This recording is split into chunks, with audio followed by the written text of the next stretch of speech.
Depuis le confinement, on a vu émerger le télétravail dans nos usages. Selon votre métier et la culture de votre entreprise, aujourd'hui, vous avez peut-être accès au télétravail ou sous un format hybride. C'était clairement mon cas. Aujourd'hui, je suis plutôt sur un rythme de 2 jours présentiels, 3 jours en remote. Télétravail, home office, comme vous voulez. Forcément, avant, mon ordinateur restait à mon bureau toute la semaine. Je ne le prenais jamais chez moi. J'ai dû donc investir dans quelques cabas pour pouvoir le transporter dans les transports en commun facilement. Et comme je les collectionne, forcément, j'en ai acheté un, puis deux, puis trois, puis quatre, puis cinq. Bref, bonjour, je suis Awa, je collectionne un petit peu les sacs à main. Et aujourd'hui, le but de cette vidéo est plutôt de sélectionner le bon cabas qui vous correspond. On va voir un petit peu quels sont les éléments à regarder en amont pour bien choisir son cabas. Je suis plutôt team petit sac, donc forcément, j'ai fait quelques petites erreurs au niveau des cabas. Aujourd'hui, le but est vraiment de vous éviter ça et d'énumérer tous les points intéressants à observer avant d'acquérir un sac cabas. Un fourre-tout, un tote bag, vous l'appelez comme vous le souhaitez.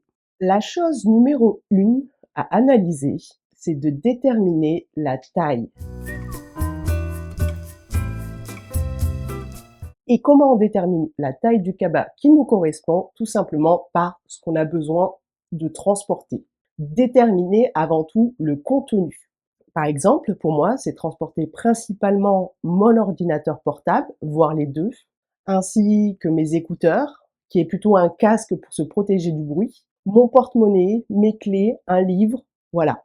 Je ne fais pas partie de ceux qui transportent beaucoup de choses dans leur sac à main. Mais c'est peut-être votre cas. Vous allez peut-être utiliser ce sac pour aller, je sais pas, souvent en week-end chez vos copines, transporter vos pyjamas, vos affaires de sport, voilà. Un petit peu énumérer ce que vous transportez au quotidien. Si besoin, les placer devant vous, vous faire une idée concrète et visuelle de ce que vous avez besoin, mesurer un petit peu la contenance que ça peut prendre au sol et cela pourra déterminer déjà la taille dont vous avez besoin. Forcément, ça s'associe à l'utilisation que vous souhaitez en faire. Pour partir en week-end, pour seulement aller au travail, pour aller faire vos courses, il y a différentes possibilités d'utiliser un fourre-tout. Est-ce que vous voulez qu'il remplisse toutes ces fonctions ou seulement juste pour aller au travail comme c'est mon cas?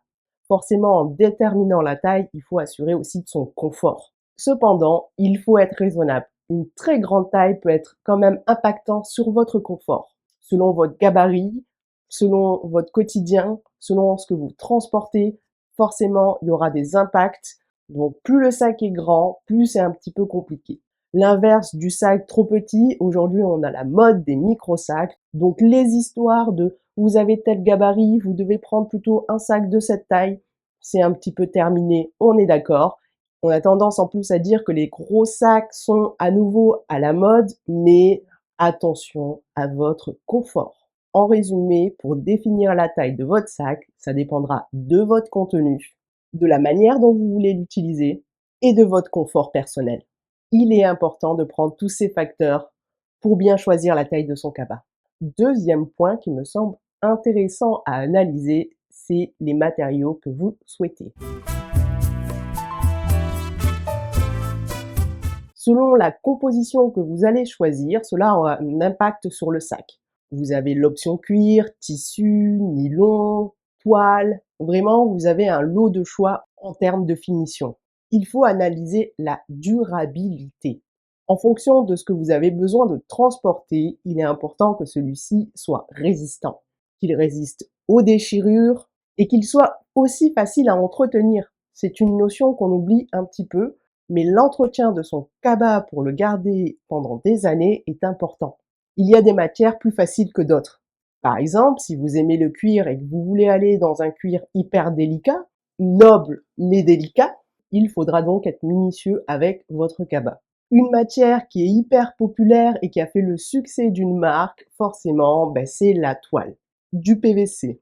La toile monogramme est souvent utilisée en cabas et appréciée par leurs propriétaires. Une certaine résistance.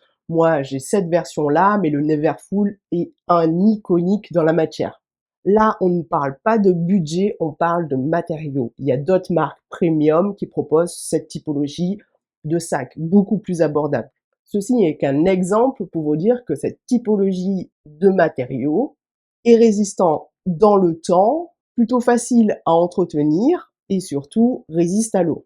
En fonction de sa composition, un sac peut être plus ou moins lourd. Ça, malheureusement, sans le tester, c'est assez compliqué. Même si aujourd'hui, on remarque que certains sites mettent le poids des sacs dans le descriptif et ça, c'est super. Par exemple, le Falabella de Stella McCartney a des anses en chêne. Forcément, il est un peu plus lourd. Certains apprécient et d'autres s'agacent avec le temps.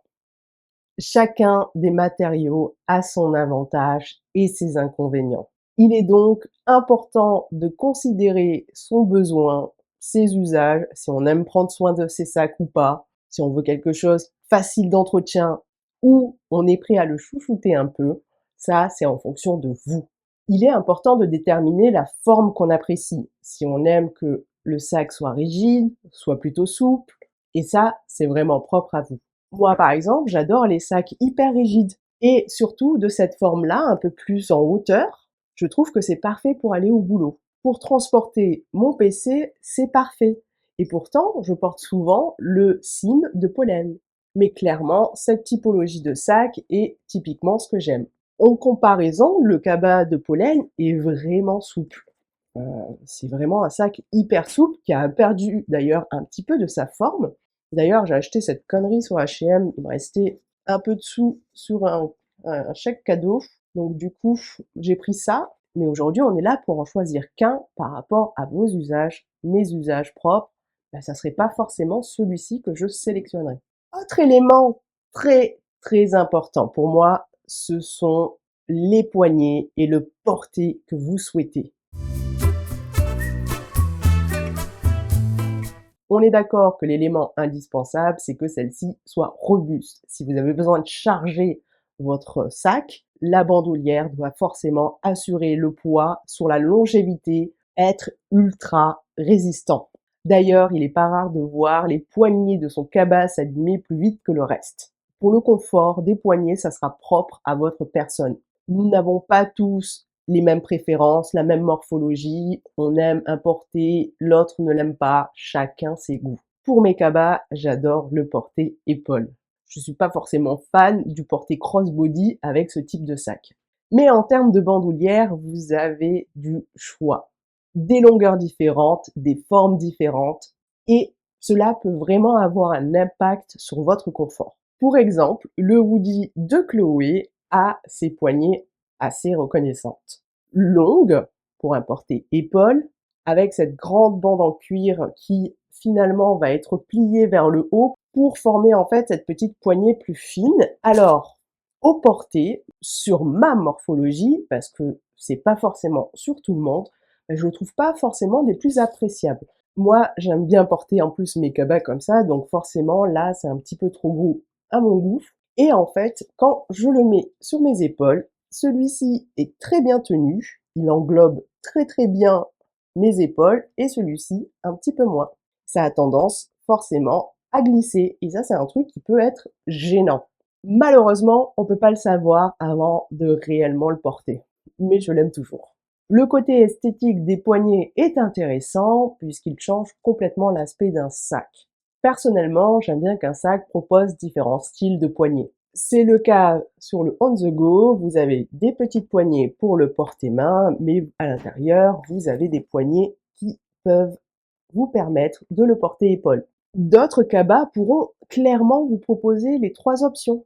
Et si la dimension crossbody est importante pour vous en porter cabas, il sera quand même important, comme les poignées pour les épaules, de regarder que celle-ci ne vous scie pas, qu'elle soit assez confortable, épaisse, parce que si votre cabas est lourd, ben ça peut être gênant au niveau des épaules. On a tous eu à un moment un sac qui nous a scié l'épaule. Si vous achetez en seconde main et que vous ne connaissez pas le modèle, faites attention aux poignées. Moi, c'est l'erreur que j'ai fait. J'ai acheté ce sac Céline en seconde main, mais je n'avais pas du tout calculé que les poignées étaient petites. Je n'ai même pas regardé ça. J'ai été biaisée par l'opportunité d'avoir un sac Céline à moindre coût. Aujourd'hui, je suis obligée de le revendre parce qu'il ne me correspond pas. La forme portrait est parfaite pour moi, mais les poignets ne sont pas adaptés pour un porté-épaule et ça, c'est rédhibitoire chez moi. Donc, je vais le revendre si quelqu'un est intéressé. En plus, chose pratique de ce sac qui peut exister sur des cabas, c'est qu'il peut s'agrandir en fonction de vos besoins. Il y a aussi des sacs hyper pratiques à ce niveau-là. Malheureusement, c'est clairement une erreur de débutante, c'est pourquoi j'ai voulu vous faire cette vidéo. Faites attention à la seconde main de bien vérifier tous les points. Je m'étais vraiment pas rendu compte que les poignées étaient si petites en fait. Comme je n'ai pas d'usage à avoir un sac cabas autre que pour porter mon PC, je n'aime pas prendre en fait pour un week-end un cabas. Je prends toujours une petite valisette. Donc ce sac m'est aujourd'hui d'aucune utilité, c'est pour ça qu'il va être revendu rapidement, je l'espère. Ne faites pas la même erreur que moi. Aujourd'hui, les poignées de votre cabas peuvent être de différentes typologies de matériaux. Du cuir, de la toile, et les chaînes, attention, parce que ça peut vous plaire. Beaucoup apprécient justement la lourdeur des chaînes sur leur corps, mais ça peut être bruyant, ça peut être dérangeant à chaque fois que vous bougez, voilà. Les goûts et les couleurs sont dans la nature. Chaque option a des avantages ou des inconvénients pour d'autres. Il est donc important d'analyser ce facteur pour choisir votre sac cabas. Autre élément important à analyser pour votre cabas, c'est la fermeture. En fonction des transports en commun que vous prenez, de la voiture, vos préférences personnelles, cet élément sera décisif ou pas. Est-ce que vous éliminez automatiquement tous les sacs cabas qui n'ont pas de fermeture éclair? Le système de boutons est peut-être limité. La sécurité est indispensable pour vous ou non. Mais ne négligez pas la fonctionnalité de celle-ci. Un sac trop compliqué à ouvrir et à fermer, c'est pas ce qui est le plus adapté, surtout pour un sac cabas qui doit être pratique en fonction de vos usages. Aujourd'hui, je n'ai aucun cabas qui se ferme avec une fermeture éclair. J'ai ce sac Obo qui pourrait effectivement transporter mon PC. Bon, il dépasserait un petit peu, mais il pourrait transporter mon PC à une fermeture éclair. Mais par exemple, si je l'ouvre, il vient se plaquer à l'intérieur du sac, ce qui me donne un accès hyper facile. Par contre, c'est un peu plus chiant pour le remettre, puisqu'il faut que je récupère les deux éléments pour pouvoir les insérer. Vous voyez, je mets un petit peu de temps. Hop. Donc voilà, en fonction de la sécurité, ne négligez pas forcément la fonctionnalité. La plupart de mes cabas se ferment avec un système de boutons, sauf peut-être celui-ci qui a un petit crochet. Certains n'en possèdent même pas. Mais comme leur forme est plutôt près du corps en portée-épaule, on ne peut pas forcément mettre sa main derrière. En tout cas, en fermeture les plus courantes, vous avez forcément la fermeture éclair, le bouton pression ou attache magnétique. Donc vraiment, c'est en fonction de vous. Avant et dernier élément, c'est l'intérieur du sac. Comment vous aimez organiser vos affaires? Est-ce que celui-ci doit avoir un compartiment ou pas? Est-ce vraiment un fourre-tout ou un fourre-tout? Ouais. Est-ce qu'il faudra rajouter un organiseur? Et ça se fait énormément. Déterminez ça en amont. Questionnez-vous sur le fait si vous avez besoin de poches intérieures, si une pochette en plus à l'intérieur déjà conçue avec le sac peut être intéressant pour vous. Tous ces petits éléments vont vous conduire petit à petit au sac parfait pour vous. Le style, c'est propre à chacun, selon vos goûts, selon ce que vous aimez. Optez pour un premier sac peut-être sur une couleur plutôt neutre que vous avez l'habitude de porter. Moi, par exemple, je prendrais plutôt un sac cabas marron, cognac, camel, plutôt qu'un sac noir, car j'ai du mal à associer le noir avec mon style vestimentaire. Mais peut-être vous, c'est l'inverse. Un sac noir, c'est parfait, ça passe avec tout. L'option colorée est totalement possible aussi, hein.